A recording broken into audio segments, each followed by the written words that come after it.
ప్రముఖ సినీ నటి శ్రీమతి సంగీత గారి ప్రారంభించారు. IVF చికిత్సలో 25% భారీ discount, free doctor consultation, free ultrasound scan. 49 అంటే సంతానం, 49 అంటే సంతోషం.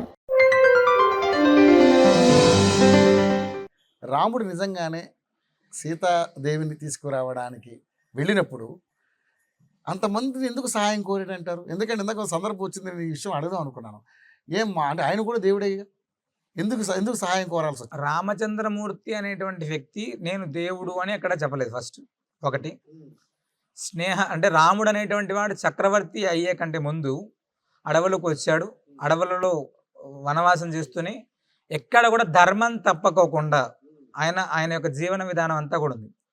ఆయన అంటే స్నేహబంధానికి విలువ ఇచ్చి, సుగ్రీవుడు కావచ్చు, ఆంజనేయ స్వామి కావచ్చు, జాంబవంతుడు కావచ్చు, వీళ్ళందరూ కూడా సహాయ సహకారాలు అంటే మానవుడు ఎలా ఉండాలి అని చెప్పడానికి భగవంతుడు రామావతారం ఎత్తాడు. ఫస్ట్ అంటే నేను నీకు ఏదైనా చేస్తే నువ్వు నాకు ఏదైనా చేస్తాం కదా, ఒకటి ఫస్ట్. కానీ ఇందులో ఎక్కడ కూడా రాగద్వేషాలు అనేటువంటివి లేకుండా, నేను గొప్ప, నేను దేవుడు, నేను భగవంతుడు ఏం లేకుండా ఒకరి సహాయం తీసుకొని, అంటే కోతులతో కూడా ఒక ఏమంటారు వారధిని కట్టి లంకకు వెళ్ళి రావణాసురుని జయించాడు కదా భగవంతుడు. ఇందులో ఎక్కడ కూడా తారతమ్యాలు అనేటువంటివి లేవు. ఫస్ట్ ఒకటి అంతే కదా, నేను దేవుడు కాబట్టి నేను చెప్పాను మీరు చెయ్యాలి అని ఏమి భగవంతుడు ఆదేశించలేదు. భగవంతుడికి కష్టం వస్తే మేమంతా ఉన్నామని వీళ్ళందరూ చూయించారు. రామచంద్రమూర్తికి కష్టం వచ్చినప్పుడు మేమంతా కూడా మీ వెనకలు ఉన్నాము అని చెప్పారు. అదే శ్రీకృష్ణ పరమాత్ముడు నేనే దేవుణ్ణి, నేను రక్షించడానికే వచ్చానని చెప్పాడు భగవంతుడు. అంటే వీళ్ళిద్దరిలో అలాగా, అంటే భగవంతుడు ఎవరి సాయం తీసుకొని చేశాడు అని అనుకోవడం తప్పండి ఫస్ట్. ఓకే, సో ఎందుకంటే ఇది చాలా మంది అంటే రాముడు దేవుడే కదా, మరి ఒకరు సహాయం తీసుకోవాల్సిన అవసరం ఎందుకు వచ్చింది అనేది ఒక ప్రశ్నగా మిగిలిపోయింది. కాబట్టి ఆ ప్రశ్నకి ఈరోజు మీ సమాధానంతో నివృత్తి కలిగింది అనుకుంటున్నాను. రాముడు పాటించినటువంటి ధర్మం వల్ల దేవుడయ్యాడు ఆయన. ఓకే, మనం అర్జునుడిని చూసుకుందాం. అర్జునుడు బాణాలని, అస్త్రశస్త్రాలను అన్నింటిలో కూడా విల్లుని అన్ని వదిలేసి విలిపించారు. అదేవిధంగా మళ్ళీ అదే కురుక్షేత్ర సంగ్రామంలో అద్భుతంగా తన యొక్క పాత్రను పోషించారు. ఎందుకు వినిపించాల్సి వచ్చింది అసలు? అంటే మనం భగవద్గీత తీసుకుంటే, లేదా అంటే శ్రీకృష్ణార్జునుడికి సంబంధించిన విషయం ఉంటే, అర్జునుడు యుద్ధంలోకి వెళ్ళిన తర్వాత ఇంతమందిని అంటే మొత్తం అందరూ చుట్టాలి, ఎదురుగా ఉండేటువంటి వాళ్ళందరూ కూడా చుట్టాలి. వీళ్ళు 5 మంది, వాళ్ళు 100 మంది, కౌరవులు 100 మంది, అంతమందిని ఎదిరించడం అనేటువంటిది ఒకటి ఫస్ట్. అదేవిధంగా అర్జునుడికి సంబంధించినటువంటి చుట్టూ ఎదురుకునేటువంటి ఇంతమంది నా వాళ్ళందరినీ చంపి నేను రాజ్యం వెళ్ళాలా అనేటువంటి శ్రీకృష్ణ పరమాత్ముడు గీతలో చెప్పినట్టుగా, అయ్యా వాళ్ళు అధర్మం వైపు ఉన్నారు, నువ్వు చంపకపోయినా వాళ్ళు చేస్తారు.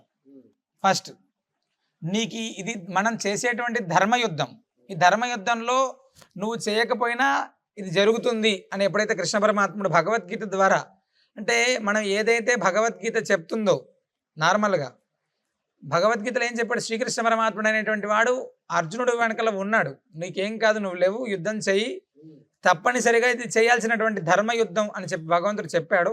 తర్వాత కురుక్షేత్ర సంగ్రామం అంతా అయిపోయింది. ఈ పూర్తి పాఠంలో మనం నేర్చుకునేటువంటిది ఏంటంటే, ఫస్ట్ మనకు అండగా ఎవరున్నారు? శ్రీకృష్ణ పరమాత్ముడు తప్ప పంచపాండవుల పక్కన ఎవరు లేరు. 5 మందే అంత కొన్ని వందలాది మందిని సంహరించారు. అంటే మనకు భగవంతుడు అండ అనేటువంటిది ఒకటి ఫస్ట్. అంటే మానసికమైనటువంటి ధైర్యం, నీకేం కాదు, నువ్వు చెయ్యి, నేను నీ వెనక ఉన్నాను. అంటే సాక్షాత్ పరమాత్మ యుద్ధం చేయొచ్చు కదా అక్కడ, కానీ నీ వెనకల నేనున్నాను, నువ్వు చెయ్యి, నడిపించేవాడు నేనున్నా కదా, నువ్వు చెయ్యను. అలాగే ప్రస్తుతం కూడా మనం ఏదైనా ఒక పని చేసే సమయంలో మన వెనకలు ఎవరైనా ఉన్నారనుకోండి, మనం అద్భుతంగా పనిచేస్తాం. ఖచ్చితంగా ఇది సాధించుకొని రావడానికి మన వంతు ఎంత ప్రయత్నం అయినా చేస్తాం. అంటే మోటివేషన్ అనేటువంటిది ఖచ్చితంగా అవసరం మనిషికి ప్రస్తుతం ఉన్నటువంటి సమాజంలో. ఇప్పుడు మేమే ఉన్నాం, ఒక పెద్ద విపత్కర పరిస్థితి వచ్చింది, ఒక గ్రామంలో ఏదైనా చేయాలి, మనం నా ఒక్కడిగా నేను వెళ్ళి చేయాలంటే నేను కొంచెం ఇబ్బంది పడతాను. లేదయ్యా మనందరం ఉన్నాం, వెళ్ళి చేద్దామంటే ఆటోమేటిక్గా అద్భుతమైనటువంటి ఫలితాన్ని అక్కడ పొందుతామండి.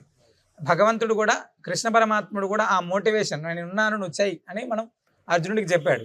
ఓకే గురుగారు, మనం రామాయణం నుంచి కానీ భారతం నుంచి కానీ నేర్చుకోవాలంటే ఏం నేర్చుకోవాలి?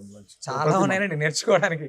అంటే రామాయణం నుంచి నేర్చుకోవాలి అనుకుంటే ఫస్ట్ సీతారాముల యొక్క అనుబంధం ఖచ్చితంగా భార్యాభర్తలు ఎలా ఉండాలనేది అక్కడి నుంచి నేర్చుకోవాలి అద్భుతంగా. తెలుసుకోవాలి. ఉమ్, లక్ష్మణుడు అనేటువంటి వ్యక్తి అంత సామ్రాజ్యం ఉన్నప్పటికీ కూడా రాముడికి సేవ చేయాలి అంటే అన్నదమ్ముల అనుబంధం ఎలా అనుబంధం ఉండాలి అని అద్భుతం. చెప్పాడు.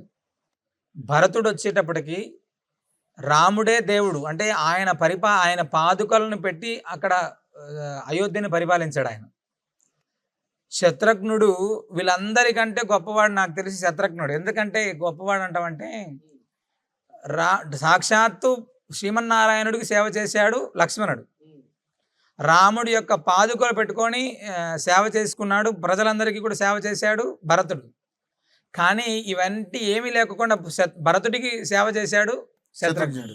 ఉమ్, అంటే ఇవి అవన్నీ కూడా మానవులు అనేటువంటి వాడికి సేవ చేశాడు మాధవుడికి. అంటే అవన్నీ కూడా మాధవుడికి సేవ చేసినటువంటి విధంగా భావించి సేవ చేశారు మనందరం కూడా. అంటే అదేవిధంగా శ్రీమద్ భాగవతం అయినప్పటికీ కూడా మనం ఈ భాగవతంలో తీసుకోవాల్సింది ఏంటంటే ధర్మం ఫస్ట్. ధర్మం, ఎస్. ఈ ధర్మం అనేటువంటిది మనం పట్టుకుంటే ఖచ్చితమైనటువంటి విజయాన్ని మనం పొందుతాం.